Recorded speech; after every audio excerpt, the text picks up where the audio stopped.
Assalamualaikum warahmatullahi wabarakatuh. Alhamdulillah, assalatu wassalamu ala rasulillah wa ala alihi wa ashabihi wa mawala. Asyhadu an la ilaha illallah wahdahu la syarikalah wa asyhadu anna muhammadan abduhu wa rasuluhu la nabiyya ba'dah.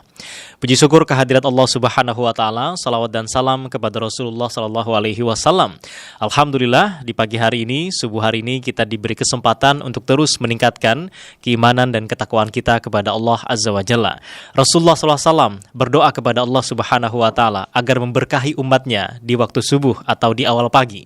Dan semoga kita termasuk orang-orang yang beruntung itu, orang-orang yang mendapatkan keberkahan. Dan keberkahan didapatkan dengan menjalankan ketaatan kepada Allah, dan ketaatan tersebut tentu akan bermakna ketika kita memiliki ilmu yang bermanfaat, ilmu yang akan membawa kita selamat di dunia dan juga selamat di akhirat. Ilmu tidak datang dengan sendirinya, tapi ilmu harus kita cari. Dan alhamdulillah, Masjid Al-Irsyad Surabaya memfasilitasi kita untuk mendapatkan ilmu-ilmu yang bermanfaat. Dan kali ini kita berjumpa dalam program baru dari Masjid Al-Irsyad Surabaya yang rutin dilaksanakan setiap hari Jumat jam 5 pagi untuk mengawali pagi, mengawali hari dengan ilmu, sehingga hari-hari kita mendapatkan bimbingan dari Allah Subhanahu wa taala. Selamat mengikuti, selamat menikmati, dan selamat menjadi orang-orang yang diberkahi Allah Azza wa Jalla. Bismillahirrahmanirrahim. Assalamualaikum warahmatullahi wabarakatuh. Alhamdulillah alladzi bi ni'matihi tatimmus shalihat. Asyhadu an la ilaha illallah wahdahu la syarika lah wa asyhadu anna Muhammadan abduhu wa rasuluh. Allahumma shalli wa sallim wa barik ala nabiyyina Muhammadin wa ala alihi wa sahbihi ajmain. Subhanaka la ilma lana illa ma 'allamtana innaka antal alimul hakim. Allahumma anfa'na bima 'allamtana wa 'allimna ma yanfa'una wa zidna ilma. Allahumma shfi mardana wa mardal muslimin. Allahumma ja'alna fi hifdzika wa kalaika wa dhamanika ya arhamar rahimin. Amma ba'd. Saudaraku dirahmati Allah, keluarga mukmin hafizakumullah. Bersyukur pada Allah Subhanahu wa taala di pertemuan sampai hari ini kita diperkenankan Allah Subhanahu wa taala dengan nikmatnya, dengan keutamaannya, dengan rahmatnya, dengan ampunannya, dengan semua yang merupakan rahman dan rahimnya, yang membuat kita semuanya selalu dalam kebaikan apapun keadaan kita. Bahkan kita masih terus bisa bersyukur pada Allah Subhanahu wa taala. Dan begitulah kehidupan orang-orang yang beriman. Sekitar rahmat Allah Subhanahu wa taala, di pertemuan kali hari ini kita akan menutup pertemuan buku kita, di mana sudah berapa belas episode gitu ya. Kita insya Allah akan menjadi pertemuan yang terakhir untuk buku ini. Insya Allah nanti kita akan lihat buku yang lainnya. Ada juga tulisan saya yang lain atau mungkin nanti kita cari buku yang lain insya Allah untuk bicara tentang pembahasan kita tentang masalah keluarga. Yang terakhir adalah di halaman 223. Judul besarnya di sini dikasih judul terkadang keras itu bukti sayang. Teman-teman rahmati Allah SWT, walaupun ini hanya kilasan, secara tulisan ini juga cuma hanya kilasan saja. Ini ada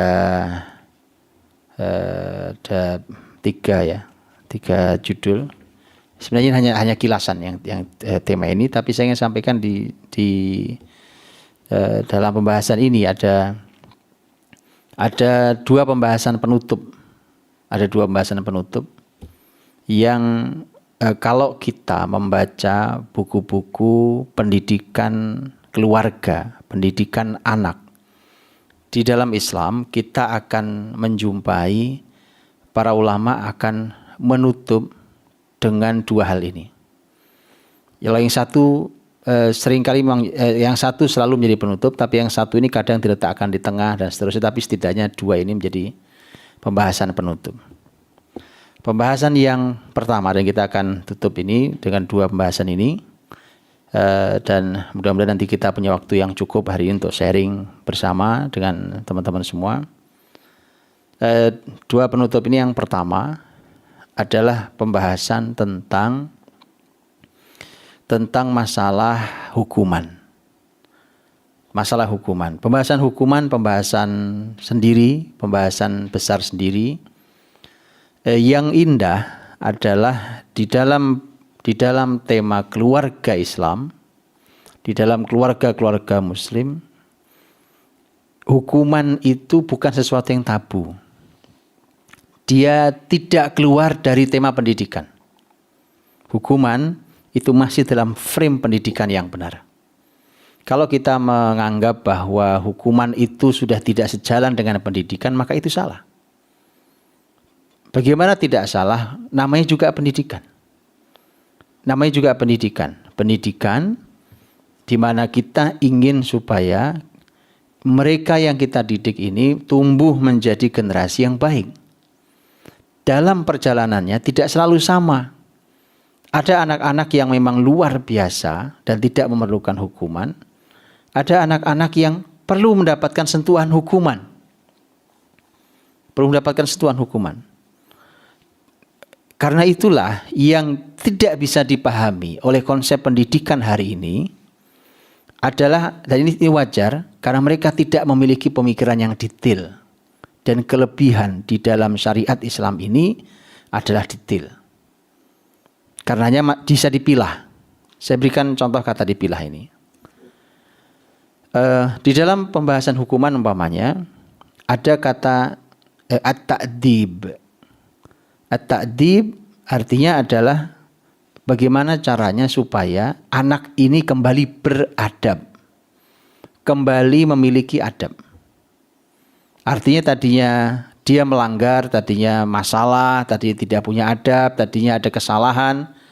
Maka kemudian dia diberikan hukuman. Yang hukuman itu oleh para ulama pendidikan Islam di berbagai kitab mereka, itu namanya at-ta'dib. Bagaimana caranya agar anak ini kembali beradab. Indah bukan? Indah. Jadi hukuman itu tidak keluar dari frame pendidikan. Ini masih pendidikan. Ini masih pendidikan. Kenapa? Karena bukankah salah satu target besar adalah agar anak didik kita ini memiliki adab. Dan itu karya yang luar biasa, adab itu. Bukankah bahkan adab itu 2/3 ilmu bahkan. Bukankah adab itu dalam Islam diajarkan, ditanamkan bahkan sebelum ilmu. Jadi begitu mahalnya.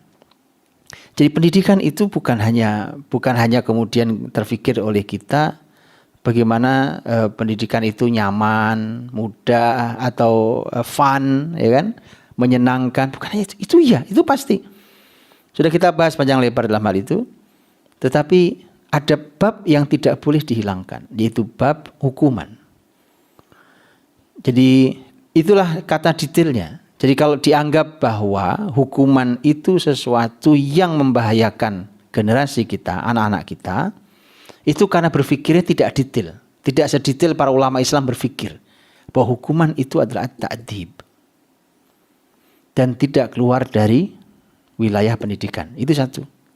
Yang kedua, di dalam Islam contohnya para ulama mengatakan hukuman itu kan di antara hukuman ada yang memang menggunakan fisik. Hukumannya hukuman fisik. Kalau itu muttafaq alaih, ya kan? Disepakati.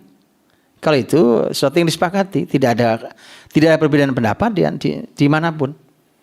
Ya, jadi kalau kemudian tetapi nggak ada tetapinya, kalau itu sesuatu yang disepakati. Kenapa disepakati? Karena itu di dalam Quran ada, dalam hadis Nabi ada. Gitu ya. Bahwa nanti kemudian bagaimana menerapkannya, kapan diterapkan segala macam, itu jangan salah dan tidak usah khawatir. Islam pasti punya konsep itu. Gitu ya. Nah, di dalam Islam berdasarkan hadis Nabi SAW, para ulama menyampaikan bahwa ini contoh detailnya. Tidak boleh ada pukulan ya lebih dari 10 kali, ya tidak boleh ada pukulan lebih dari 10 kali, kecuali yang boleh melakukannya hanya pengadilan.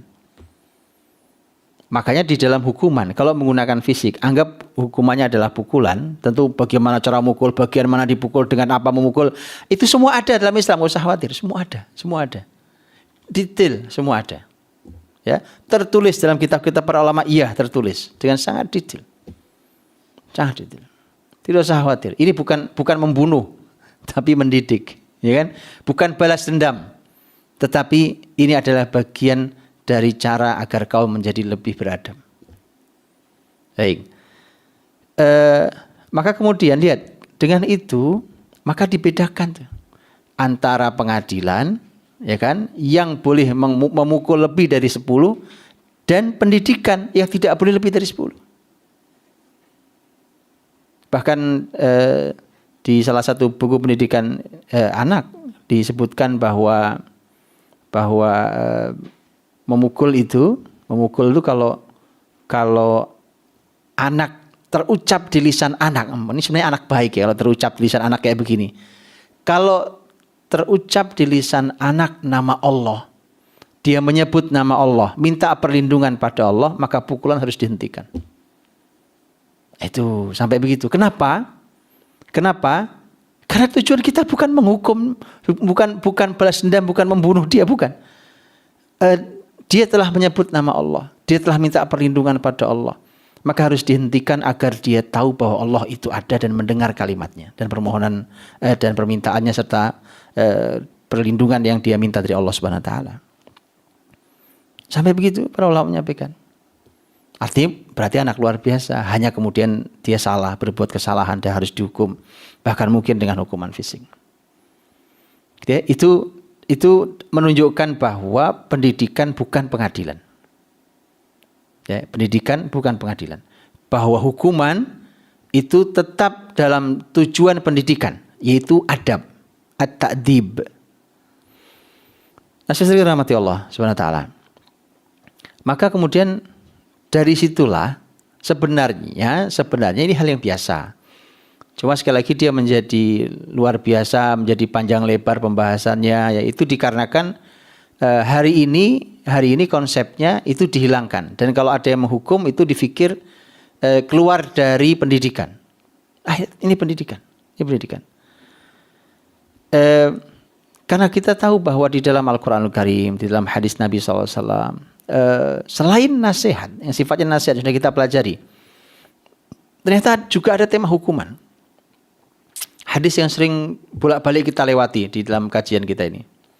Nabi SAW menyampaikan, muru auladakum bis salati wa hum abna 7 sinin wadribuhum 'alaiha wa hum abna 10 sinin wa farriqu bainahum fil madaji'. Perintahkan anakmu salat umur 7 tahun, pukul mereka. Apa terjemahan pukul? Pukul mereka, wadribuhum 'alaiha, pukul kalau dia tidak salat di umur 10 tahun dan pisahkan tempat tidur mereka, laki dan perempuan dipisahkan. Ada kata pukul mereka. Teman-teman rahmati Allah sekalian, lewat saya ingin menyampaikan pelajaran yang saya ulang-ulang karena ini sebenarnya babnya adalah adab kita pada Rasul kita. Ya, babnya adab kita pada Rasul kita. Dahulukan Rasul kita dibandingkan siapapun. Allah telah melarang kita mendahulukan siapapun di hadapan Allah dan Rasulnya. Ya ayyuhalladzina amanu la tuqaddimu baina yadayillahi wa rasulih. Wahai orang beriman, jangan kamu di depannya Allah dan Rasulnya. Jangan mengedepankan siapapun di hadapan Allah dan Rasulnya. Ya, wattaqullah, takutlah kalian pada Allah SWT. Jadi Rasul kita letakkan di depan, Allah dan Rasulnya kita letakkan di depan. Ya, karena teman-teman saya di lapangan berkali-kali secara langsung bahkan berkali-kali mendengarkan mereka-mereka yang sangat berani tentang Rasul sallallahu alaihi wasallam. Padahal ceramah atas nama Allah dan Rasulnya, ya kan? Membicarakan Islam. Bahkan kadang kajiannya di masjid. Tapi ketika sampai di bab pukulan, bahkan menafsirkan hadis tadi itu, wadribuhum 'alaiha. Hadis itu ditafsirkan. Subhanallah, menafsirkan hadis, menjelaskan hadis itu ujungnya adalah pukulan itu tidak ada. Lah bagaimana? Kita membaca hadisnya wadribuhum dan pukullah mereka. Itu diputar, ujungnya adalah pukulan itu tidak ada. Subhanallah. Ya, banyak sekali alasannya, kalimatnya macam-macam. Saya, teman-teman dirahmati Allah, itu semua dilakukan karena mereka mengedepankan pendapat orang lain dibanding Rasulnya. Sudah terima Rasulnya, dan karena Apa yang dilakukan Rasul itu melahirkan generasi para sahabat yang luar biasa. Jadi macam-macam kalimatnya. Ya, salah satunya begini. Memang betul Nabi memerintahkan untuk memukul. Pertanyaannya apakah Nabi pernah memukul? Gitu ya. Jadi subhanallah. Udah gitu nanti diadu lagi dengan hadis Nabi yang lain. Bahwa Nabi SAW tidak pernah memukul wanita atau pembantu sama sekali. Madaraban Nabi SAW imra'atan qat. Tidak begitu cara memahami dalil. Tidak begitu cara memahami teks dalil. Subhanallah. Ya kan? Kemudian nanya apakah Nabi pernah memukul, itu bukti bahwa tidak pernah, tidak ada pukulan dan seterusnya. Orang-orang yang begitu tidak sadar bahwa dia tengah menuduh Rasulnya, bahwa Rasulnya orang yang tidak konsisten. Waliyadzubillah. Ya kan? Di satu sisi kalimat beliau begitu, kemudian perbuatannya begitu, kan tidak konsisten berarti. Terus apa tujuan dia tujuan Rasul SAW menyampaikan kalimat dan pukullah mereka?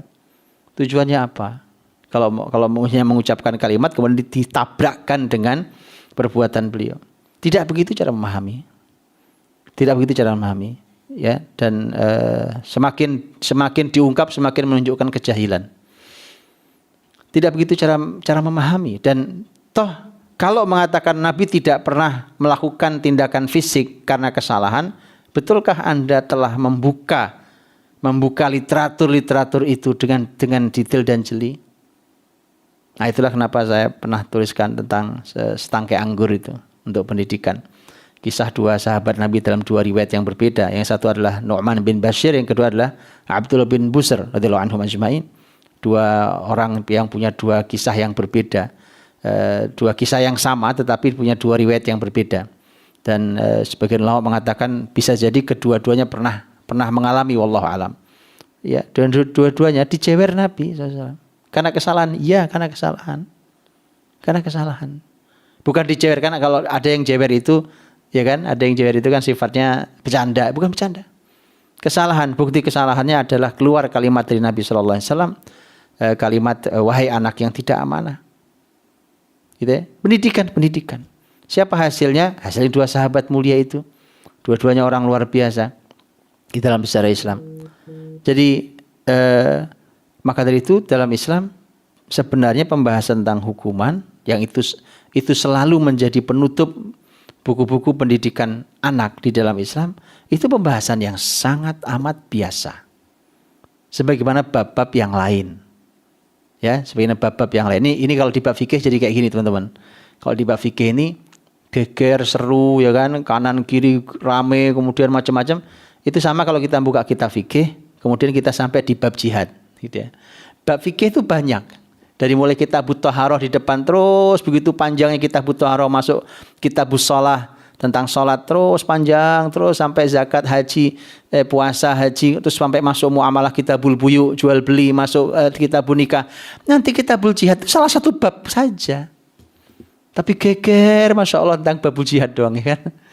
Rame, teroris, sudah teroris lagi, radikal lagi. Ya subhanallah. Itu bab sama dengan cara kita memahami, mestinya sama dengan cara kita memahami kitabut thaharah, kitabus shalah, kitabuz zakah, kitabus siyam, sama.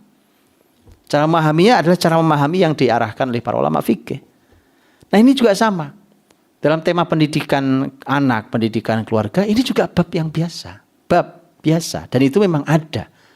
Ya, ada. Tidak perlu tafsir yang rumit, tidak perlu takwil yang berbelit-belit untuk memahami kalimat Nabi, wadribuhum 'alaiha wa hum abna 10 sinin, dan pukullah mereka. Dan kata darb, wadribuhum, darb. Tanyakan ke orang yang bisa bahasa Arab manapun, apalagi kalau tanya ke kamus-kamus Mu'tabar, kata darb artinya mukul. Sebagaimana kita pahami.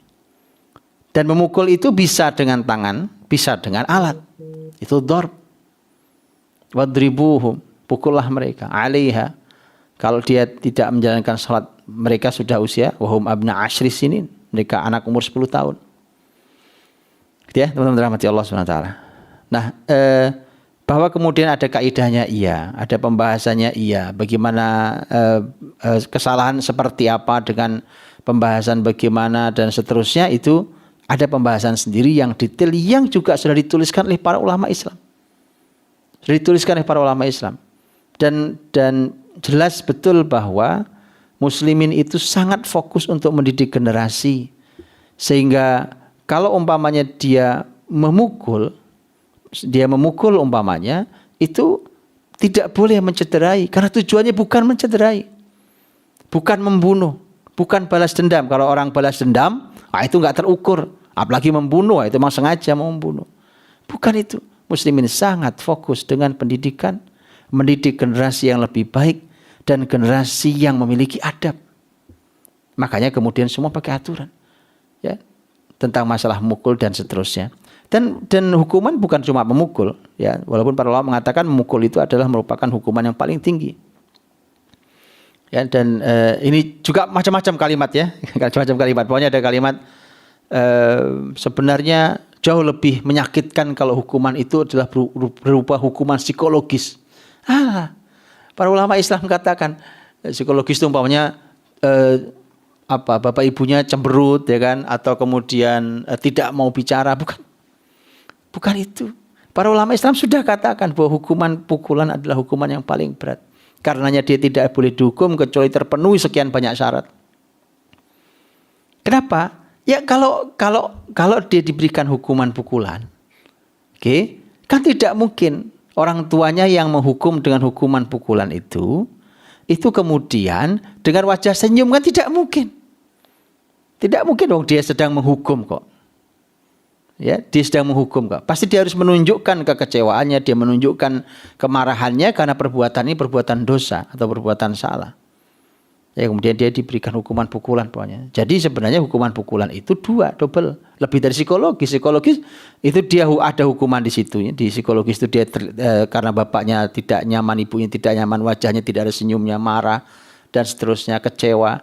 Kemudian ditambah dengan hukuman fisik. Baik. Pembahasan tentang hukuman itu pembahasan sendiri dan itu pembahasan yang cukup detail, teman-teman. Mungkin nanti kapan kita akan sampaikan lebih detail, tapi saya ingin sampaikan bahwa di dalam Islam pembahasan tentang hukuman itu satu poin yang biasa saja, ya, itu sebagian bab yang lain. Tapi kemudian ada satu hal penting sekali, sebagaimana ini disampaikan oleh Imam Ibnu Khaldun rahimahullah taala. Imam Ibnu Khaldun di dalam bukunya Muqaddimah, ya, ini Muqaddimah Ibnu Khaldun. Beliau menyampaikan ketika membahas tentang dunia pendidikan. Di kitab Muqaddimah itu Ibnu Khaldun memuqaddimai berbagai macam ilmu, termasuk ilmu pendidikan. Di ilmu pendidikan beliau mengatakan bahwa menukil riwayat yang itu adalah kalimatnya khalifah sangat besar atau paling besar di muka bumi saat di zamannya itu, yaitu Harun ar-Rasyid, yang sedang berupaya untuk mendidik generasi penggantinya. Ya, dan kita tahu bahwa Harun ar-Rasyid itu punya yang menjadi pengganti berikutnya adalah anak-anaknya dan cucunya. Ya, ada anak-anaknya dan cucunya. Anaknya ada 3 tuh penggantinya itu. Dan artinya dia sedang menyiapkan betul generasi penggantinya. Harun ar-Rasyid berpesan kepada guru anaknya, makanya dulu guru-guru anak pemimpin, ya, jadi guru anak pemimpin itu sampai disebut dengan mu'addib. Mu'addib dari kata ta'dib. Jadi sampai disebut mu'addib. Mu'addib itu guru tapi dulu sering dipakai untuk para guru yang mendidik anak-anak sultan, anak-anak pemimpin. Memang anak-anak yang memang dari kecil disiapkan untuk menjadi pengganti ayah-ayah mereka. Itu menjadi pemimpin. Jadi memang ini pendidikan khusus, memang dicetak untuk menjadi pemimpin. Itu dikenali guru-gurunya disebut dengan sebutan mu'addib. Kan kita mengenal ustadz, kata ustadz, ya, guru, kata mu'alim, ya kan, segala macam. Tapi disebutnya mu'addib. Mu'addib dari kata adab. Dan tadi kata ta'dib tadi termasuk tadi itu.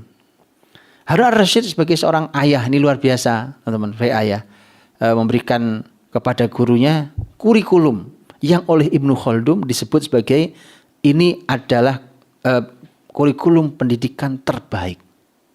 Ibnu Khaldun menyampaikan ini salah satu kurikulum pendidikan terbaik. Disampaikanlah sejak awal dari mulai Quran terus panjang. Saya ingin sampaikan di paling bawah. Kalimat paling bawah dari seorang Ibnu Khaldun adalah Kata beliau, didiklah mereka dengan lembut dan mendekat. Lembut dan dekat. Dua hal ini. Lembut, kita sebagai orang tuanya, pendidik itu lembut, yang lembut. Sampai anak-anak kita sadar betul bahwa lembut ayah ibu kita ini. Kemudian dekat, sangat dekat. Kan ada yang orang tua sama anak itu sampai anak itu sungkan, betul ya? Ketemu sungkan, duduk bareng tuh kayak nyerisih, ya bukan marah, bukan, tapi saking nggak dekatnya, ngomong nggak berani, betul ya? Berarti Anda nggak dekat.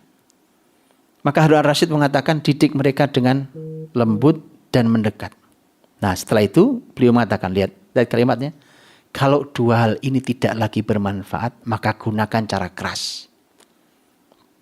Saya terjemahkan keras, teman-teman. Sebenarnya lebih dari kata itu, karena Harun ar-Rasyid menggunakan kata al-ghilzah. Tahu ghilzah? Ghilzah, ya ghalidh itu kalau dia sabetan itu kayu yang tebal, yang keras itu. Ghalidh, sesuatu yang tebal dan keras. Ya. Dan itu artinya bahwa ada pelajaran mahal. Karena nanti takdib itu menjadi tidak jalan, tidak produktif, tidak menghadirkan hasil ketika kita belum punya dua hal itu. Belum dekat dan belum lembut. Ini kita tidak bisa memainkan hukuman ketika kita tidak seperti ini. Maka yang menghukum mestinya adalah mereka yang dekat dan mereka yang lembut. Itu yang menghukum. Sehingga anak tahu persis bahwa orang yang biasanya lembut sama saya, orang yang biasanya dekat dengan saya, kok dia menghukum saya, dia sadar betul bahwa saya memang salah. Beda dengan yang tidak dekat, memang orangnya keras, kasar, ya kan, umpamanya, kemudian dia berlaku kasar, ya anak tidak akan menerima itu sebagai sebuah pendidikan. Memang orangnya kasar, Pak, ya kan? Memang orangnya keras, orangnya kasar. Tidak. Ini satu pelajaran yang mahal bahwa ternyata kalau tidak terpenuhi dua syarat itu, kemudian ketika menghukum jadi tidak efektif. Tidak efektif. Umpamanya saya kasih contoh. Nabi Muhammad SAW itu salah satu bentuk hukuman yang dicontohkan Nabi Muhammad tentang keluarganya adalah bahkan juga tentang sahabatnya. Itu Nabi SAW itu bermuka masam atau bahasa kitanya cemberut gitu ya. Jadi dia bermuka masam. Biasanya Nabi itu orangnya ramah, ya Nabi itu orangnya menyenangkan. Bahkan kalau di rumah itu Nabi itu senang bercanda, ya kan, berbincangnya asik gitu ya. Sebagaimana kalimat istri-istri beliau. Ya, dan bahkan istri beliau mengatakan, ya Rasul itu kalau di rumah ya seperti laki-laki di antara kalian di rumah dengan istrinya. Ya kan? Biasa. Jangan dibayangkan bahwa orang besar itu kalau di rumah ya formal, serius, enggak gitu. Ya, tetap seorang Rasul SAW ya, yang senyum, yang tertawa, yang kadang melihat kelucuan yang terjadi di rumah. Kadang ada sikap-sikap yang membuat Nabi SAW orangnya asik, ya, menyenangkan. Bahasa kitanya asik, menyenangkan. Rasulullah SAW dengan keadaan yang seperti itu, lembut, menyenangkan, membanggakan, Nabi itu dikagumi. Maka kemudian ketika Nabi suatu hari wajahnya cemberut, wajahnya tidak nyaman. Bahkan kalau di kalangan para sahabat itu kadang pernah beberapa kali kejadian itu Nabi SAW memalingkan wajahnya. Jadi tanya malah Nabi, bahasa kitanya apa? Pokoknya Nabi nggak mau lihat. Maka orang sadar, saya salah apa ini? Begitu ya, itu hikmahnya. Tapi kalau kita tidak lembut, kita tidak dekat, ketika kita cemberut ya orang bilang ya memang begitu mukanya, ya kan? Mukanya emang kayak begitu. Mukanya itu memang nggak pernah ada senyum-senyumnya, nggak ada enak-enaknya, memang begitu. Nggak ada kok bercanda-bercandanya, nggak ada dekat sama kita juga. Jadi kalau dia sekarang menjauh, berpaling, ya memang begitu, nggak pernah dekat sama kita. Ya, itu yang saya sebut dengan tidak produktif ketika dua hal ini belum dimiliki kemudian dia menghukum. Ini pelajaran. Dan saya pernah memberikan masukan dan alhamdulillah berhasil. Karena satu keluarga yang anaknya itu melakukan kesalahan di tingkat kemaksiatan yang sudah level bahaya. Gitu ya, padahal anak ini baik, keluarga ini baik. Gitu. Dan itu kejadian kemudian beliau orang tuanya ini bercerita ke saya bahwa sudah bertanya ke sana ke sini, minta saran ke sana ke sini, bahkan ke berbagai ahli, bahkan menyebut nama orang-orang yang memang disebut sebagai ahli-ahli parenting yang hari ini muncul umpamanya.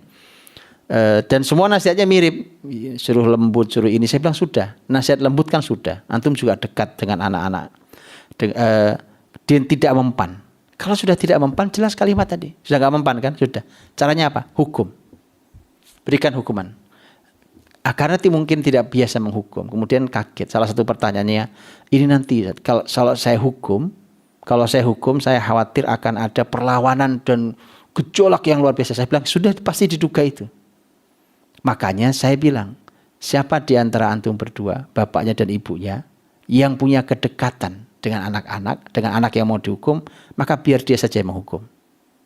Itu akan lebih mudah untuk nanti menambal rasa sakitnya, gitu ya, untuk menambal luka hatinya, gitu. Dan alhamdulillah, masya Allah, tabarakallah, anaknya kembali dalam kebaikan, dia bersyukur betul pada Allah SWT atas kembalinya anak karena sudah dalam bahaya.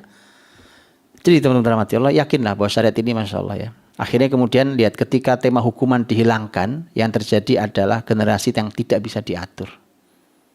Generasi yang tidak bisa diatur. Ya kan? Kemudian kita kehilangan. Para pendidik di negeri ini itu kehilangan bahkan sampai level ini, kehilangan ketimuran. Gitu ya. Budaya ketimurannya kehilangan. Ya, tanyakan pada orang-orang dahulu bagaimana generasi ini kehilangan budaya ketimuran yang baik, yang disebut dengan sopan santun, ya kan, anggah ungguh dan segala macam. Ya, kalau dalam Islam kita akan bicara tentang masalah adab, masalah akhlak dan seterusnya. Baik, teman-teman rahmati Allah. Maka itu tema hukuman, ya kan, yang hukuman itu seperti yang disampaikan tadi itu poin-poin kaidahnya, karena tema hukuman tema yang detail sebenarnya yang panjang. Tapi saya sampaikan beberapa hal tadi dan harus dipelajari lebih detail lagi. Ya, belajar lebih detail lagi dalam, saya kira perlu kesempatan yang khusus untuk bicara ini. Itu satu. Dan yang kedua, teman-teman, sebagai penutup, yang kedua adalah di dalam buku-buku pendidikan anak di dalam Islam, ya, pendidikan anak dalam Islam, itu mesti ada bab. Ini kalau buku-buku yang besar, mesti ada bab judulnya At-Tabkir fiz Zawaj. Nikah di usia awal. At-Tabkir fiz Zawaj. Nikah di usia awal. Baik. Nikah di usia awal ini hari ini diperangi luar biasa, ya kan? Dianggap ini wah ini bahaya, ini kacau, contohnya sudah sangat banyak di lapangan terjadi ini itu dan segala macam. Kemudian dianggap bahwa ini jangan-jangan anak-anak pada stres ini, ya kan? Dan makanya kemudian pada nikah-nikah di usia awal segala macam, subhanallah. Ya kan? Tentu sama dengan tema hukuman. Sama dengan tema hukuman. Ketika Islam menganjurkan untuk menikah di usia awal, ya usia masih awal sekali, usia muda-muda, tidak menundanya telat sampai belakang, itu karena ada begitu banyak kebaikan dan manfaat di pernikahan di usia awal. Ya, itu segitu banyak manfaatnya. Ada banyak manfaatnya. Yang pasti sampai di sini saya tuliskan adalah saya berikan judul apa tulisannya? Agar mereka tak sempat maksiat kalau nggak salah. Ya, agar tak sempat maksiat. Subhanallah, penting ini. Kalau ada yang menganggap itu sepele, itu keterlaluan. Kalau generasi ini dibiarkan, kalau ada orang tua yang kadang merasa bangga anaknya, anak saya mah ini fokus untuk untuk kuliah, untuk kerja segala macam ya. Coba Anda perhatikan. Coba Anda perhatikan tentang zaman seperti ini, tentang anak-anak kita, kecuali anak Anda nggak normal. Ya, kalau anak Anda nggak normal baru. Tapi kalau anak itu anak normal, ya kan, dia suka dengan lawan jenisnya, makin hari syahwatnya makin tinggi, makin naik. Karena begitu Allah ciptakan. Itu bukan aib. Karena begitu Allah ciptakan untuk keberlangsungan manusia hidup di muka bumi ini. Ya, maka seperti itulah kemudian Islam memberikan panduan. Saya tidak sebutkan inilah ya, karena kalau kita sebutkan itu kita akan bingung memahaminya. Berapa usia pernikahan zaman dulu. Yang sayangnya lagi. Sayangnya hari ini disikapinya dengan cara yang aneh juga. Nyikapin cuma begini saja. Itu kan zaman dulu, ya kan? Zaman kita berbeda. Ingat, Nabi kita itu zaman dulu loh. Nabi kita itu 15 abad lalu adanya. Quran kita turun 15 abad lalu. Itu apa artinya kita tidak perlu Nabi karena itu sudah masa lalu? Apa kita tidak perlu Quran karena itu sudah turun terlalu lama masa lalu? Tidak begitu cara memahami dalam Islam. Betul ya? Tidak begitu. Loh kita ini sampai sekarang membahas tentang fikih. Itu tidak akan lepas dari fikih dengan 4 madhab. Fikih 4 madhab itu tahun berapa munculnya? Imam Abu Hanifah itu tahun 150 Hijriah sudah meninggal. Kita sekarang sudah tahun 1443 Hijriah. Coba bayangkan. Iya kan? Sudah berapa lama? Imam Abu Hanifah tahun 150 sudah meninggal. Imam Malik tahun 179 meninggal. Imam Syafi'i ya kan tahun 204 meninggal. Jadi Imam Ahmad sebagai posisi yang paling belakang di antara yang 4. Itu artinya itu masa lalu semuanya. Kan tidak begitu cara memahami teks, tidak memahami contoh dalam sejarah. Bahwa kita memerlukan tahapan iya. Paham ya? Tapi jangan menolak dengan cara itu. Kualat loh nanti ya. Ya kan? Dan kalau saya tulis tentang agar tak sempat maksiat, itu hal mahal bukan? Masa kita rela membiarkan generasi ini maksiat? Kemudian kita santai-santai aja. Kita pikir generasi kita ini aman-aman saja. Kita tidak tahu mereka. Ya bagaimana mereka. Ya subhanallah. Apalagi generasi kita. Apalagi anak-anak kita yang umpamanya kita kirim ke negeri-negeri kafir. Apa enggak menyedihkan? Ya kan? Apa enggak membahayakan? Kalau mereka tidak punya benteng yang kuat di negeri-negeri seperti itu. Oke? Kasihan, generasi kita kasihan. Ada ilustrasi yang menarik dari seorang ahli pendidikan Islam abad ini rahimahullah taala, Syekh Muhammad Ghazali rahimahullah taala. Beliau menyampaikan tentang syahwat.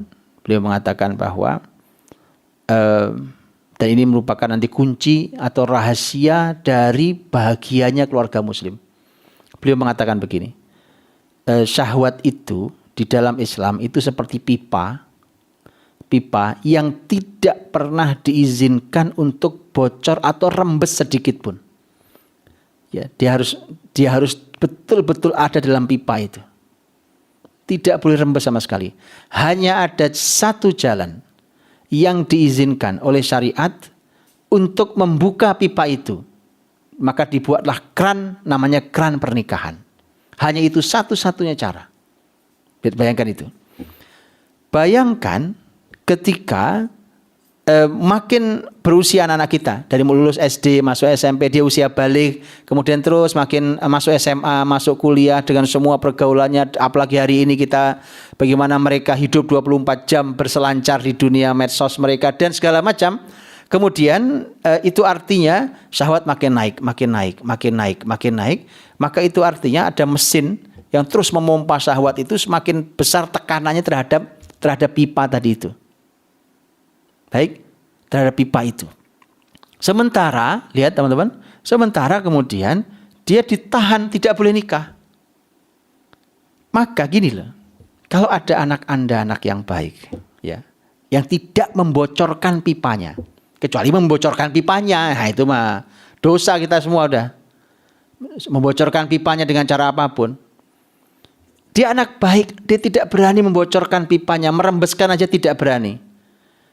Maka jangan heran kalau anak Anda yang sebaik itu kemudian dia minta segera menikah. Begitu. Itu anak baik. Jangan bangga kemudian, wah anak saya mah ini Pak fokus, gak gitu-gitu, gak ini. Loh, apa Anda gak khawatir? Kok bisa? Kuat sekali dia. Hebat sekali anakmu. Ya kan? Dalam Islam saja para ulama mengajarkan at-tabkir fi zawaj, menikah di usia awal. Gitu. Itu sampai seperti itu, ya. Dan itulah rahasianya mengapa keluarga-keluarga muslim itu luar biasa istimewanya. Kelanggengan itu terjadi di keluarga-keluarga mukmin. Kenapa? Karena syahwat dia dibuka hanya hanya untuk pernikahan. Satu-satunya keran yang boleh adalah hanya pernikahan. Bayangkan sekarang, coba bayangkan, ada tekanan air mengalir ini, air syahwat ini, ya kan? Kemudian dibocorkan di mana-mana, bocor. Oke, sampai di keran ujung. Kira-kira begitu dibuka keran ada airnya? Mungkin cuma netes, tes, selesai. Oh, pantas keluarga mukmin masalah. Sekarang lihat, dia tidak boleh bocor sama sekali, ditahan dengan iman mereka. Oke, begitu ada tekanan yang makin besar. Begitu dibuka keran, apa yang terjadi? Ah, sudah terbayang bukan? Itu kenapa dia menjadi rahasia langgengnya keluarga mukmin. Ya teman-teman rahmati Allah. Jadi itu Islam. Makanya sampai Syekh Muhammad Ghazali mengatakan begini. Kalau ada yang bertanya, apakah Islam membatasi, ya menghalangi syahwat ini sehingga dia tidak boleh dilepas hanya dengan pernikahan? Jawabannya Islam sengaja melakukan itu. Itu kalimat beliau. Islam sengaja melakukan itu. Dan ternyata tadi itu untuk kebahagiaan yang luar biasa. Jadi teman-teman itu Masya Allah pembahasan menarik. Nah, maka kemudian kalau sudah seperti itu, teman-teman rahmati Allah, tinggal poin terakhirnya adalah begini. Nah, kalau begitu keadaannya, ya kan? Dia bayangkan anak-anak kita ini kita ajari Quran, kita ajari hadis Nabi, kita ajarkan ilmu-ilmu Islam, kita kenalkan dia dengan Allah dan hari akhir. Mereka takut pada Allah dan hari akhir. Mereka tidak berani berbuat maksiat. Mereka sangat menjaga diri. Mereka sangat menjaga pergaulan. Ya kan? Dengan keadaan yang seperti itu, maka sangat wajar sekali lagi kalau kemudian dia minta menikah segera. Sangat wajar. Ya kan? Karena itulah, nah ada poin sangat penting, yaitu menyiapkan anak-anak kita sejak usia mereka menjelang siap pernikahan itu disiapkan betul dengan ilmu pernikahan. Disiapkan betul tentang berbagai perbekalan yang harus dimiliki, skill yang harus dimiliki dalam rumah tangga. Skill dia sebagai perempuan kalau dia perempuan, dan skill dia sebagai laki-laki kalau dia laki-laki. Itu harus dimiliki. Sayangnya, nah ini Pak sayangnya, kita ini nggak berbuat. Kita cuma bilang jangan ini nikah usia muda bahaya, contohnya sudah banyak, ini contohnya, itu contohnya, dan seterusnya. Tapi kita nggak kunjung berbuat apa-apa. Kita tidak kunjung berbuat apa. Kita hanya melarang, menghentikan, menghalangi, kemudian tidak berbuat apa-apa, dan generasi ini terus tenggelam dalam dosa dan kemaksiatannya. Kasihan. Terus kapan generasi ini mau baik? Padahal generasi baik dia akan kembali kepada zaman terbaik, zaman terbaik yang kita akan melihat contohnya di sana. Ya, maka yuk kita siapkan. Makanya saya sering bertanya, di jenjang mana, di level SMA dan kuliah, yang di sana diajarkan kurikulum parenting, kurikulum berumah tangga dalam Islam. Itu sebenarnya ternyata tidak banyak, bukan tidak banyak, bahkan mungkin langka yang mengajarkan itu. Sehingga kita bahkan sampai selesai kuliah, bahkan sudah berumah tangga, bahkan sudah punya anak, kita sebenarnya tebak-tebakan loh kita ini. Berumah tangga itu nggak pakai ilmu, tebak-tebakan. Lalu kita ini bikin kue saja itu harus kursus, ya, harus bayar, harus sekolah yang benar, Masya Allah ya kan. Kita serius belajarnya agar bikin kuenya bagus, hasilnya bagus, enak dipandang, enak dinikmati lidah. Begitu kan? Ini bukan bikin kue loh. Ini membangun peradaban. Melahirkan generasi-generasi yang tidak sama dengan kita. Bayangkan itu. Masa tidak ada ilmunya? Masa tidak ada persiapannya? Masa tidak ada keseriusan kita menyiapkan generasi itu? Bukan hanya ilmu, termasuk skill. Skill laki dan perempuan. Kita tahu, kita sudah belajar tugas laki apa di rumah tangga, tugas perempuan apa. Maka dua-duanya harus punya skill sesuai dengan tugasnya masing-masing. Masya Allah, tabarakallah, ya kan? Kalau perempuan seperti apa, laki seperti apa. Umpamanya, kalau ada anak muda kita menikah, ya, anggap umur berapa? Anggap kita sepakati umur berapa? 20 tahun lah ya. 20 tahun nikah. Saya nggak bicara yang terlambat itu. Anggap 20 tahun kita menikah. 20 tahun menikah umpamanya. Kemudian bayangkan dia menikah. Kalau Allah izinkan tahun depan punya anak 1. Gitu ya. Bayangkan, artinya di tahun berikutnya dia sudah harus siap jadi ibu. Dia mengerti cara mengasuh bayi. Itu kan skill. Sang ayah juga harus tahu apa tugasnya dalam Islam. Ya, kalau istrinya sedang hamil dia tugasnya apa, istrinya melahirkan tugasnya apa, istrinya punya anak tugasnya apa. Itu sebagai seorang laki-laki. Belum lagi tugas dia di luar rumah, termasuk tugas mencari nafkah dan seterusnya. Itu tidak disiapkan di kita. Coba di kelas berapa, SMA kelas berapa diajarkan ilmu itu? Diajarkan di kampus mana ilmu itu? Begitu kita mau bicara, yang ada cuma kita batasi. Ya kan? Kita batasi. Akhirnya, siapa yang bisa membatasi syahwat? Teman-teman dirahmati Allah, Bapak Ibu berbahagia.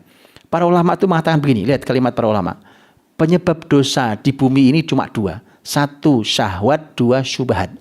Diperhatikan itu. 1 syahwat, 2 syubhat. Ini penyebab dosa, cuma 2 ini. Cek dosa apa saja penyebabnya 2. Iya, kalau enggak syahwat, syubhat. Syubhat itu adalah keraguan di dalam otak kita. Ada keraguan, itu penyebab dosa. Ya. Para ulama kemudian ditanya, kalau gitu gimana cara ngobati 2 hal ini? Lihat jawabannya, lihat jawaban ulama. Untuk syubhat, obatnya adalah ilmu. Itu jelas, dengan ilmu maka nggak ada lagi keraguan, gamblang, semua jelas. Oke, kalau gitu syahwat bagaimana wahai para ulama? Obatnya apa? Lihat jawaban ulama. Obatnya syahwat hanya sabar. Gak ada obatnya, Pak. Sabarmu sekuat apa untuk itu? Coba. Kemudian orang hanya, enggak boleh, tahan, nanti dulu, awas, jangan. Yang paling penting buat kita adalah siapkan sebaik mungkin. Ya, nanti ketika Allah izinkan mereka menikah di usia muda, enak loh buat kita. Saya kasih contoh. Berapa banyak orang tua yang cuma bilang begini, saya itu cuma pengen lihat cucu saya. Saya cuma pengen lihat cucu saya sampai nanti dia menikah. Ya kan orang kita udah telat nikahnya ya kan. Masalah umur sih bukan masalah tua sebenarnya ya, tapi ini manusiawi ya.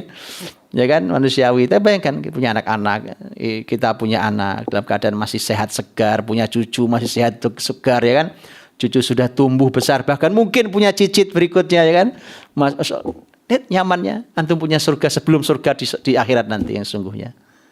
Begitu, itu Islam mengajarkan. Islam ingin kita ini hasanah di dunia, hasanah di akhirat. Bahagia itu di dunia dan di akhirat. Itu diinginkan dalam Islam. Ya kan? Ya, salam Masya Allah. Jadi saya dirahmati Allah SWT. Ini sebagai penutupnya.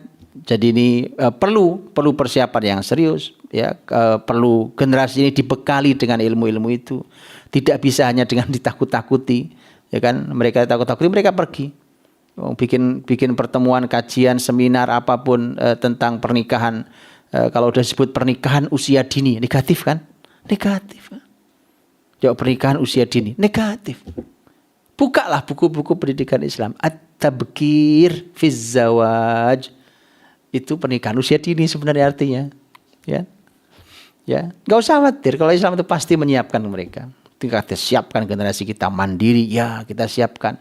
Ya mereka penuh tanggung jawab, punya ilmu, punya iman, punya akhlak, punya amanah, mengerti tugas, mereka tahu skill, masing-masing tugasnya apa, mereka laksanakan sebaik-baiknya, apa tugas suami, apa tugas istri, apa tugas ayah, apa tugas ibu, dan seterusnya.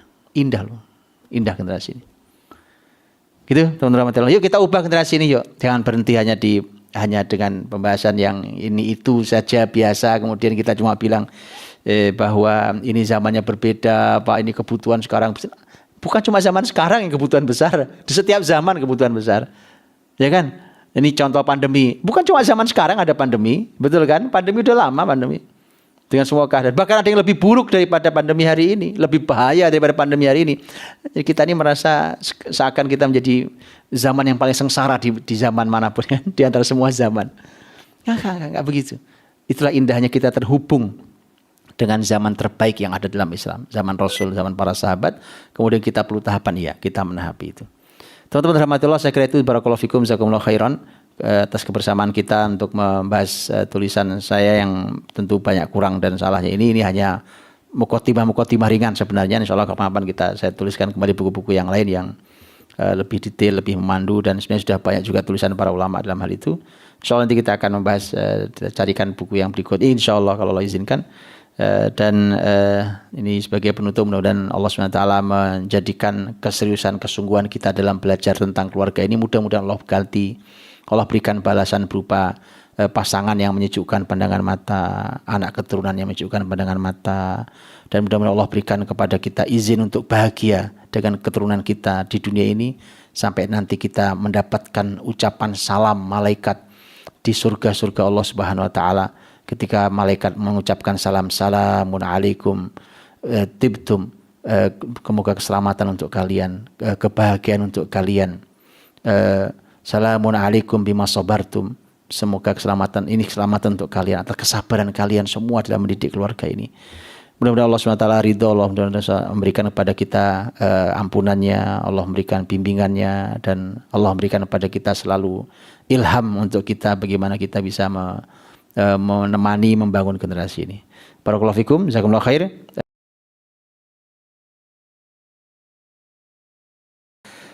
Fadhal Ustadzana, saya kembalikan pada antum. Assalamualaikum warahmatullahi wabarakatuh.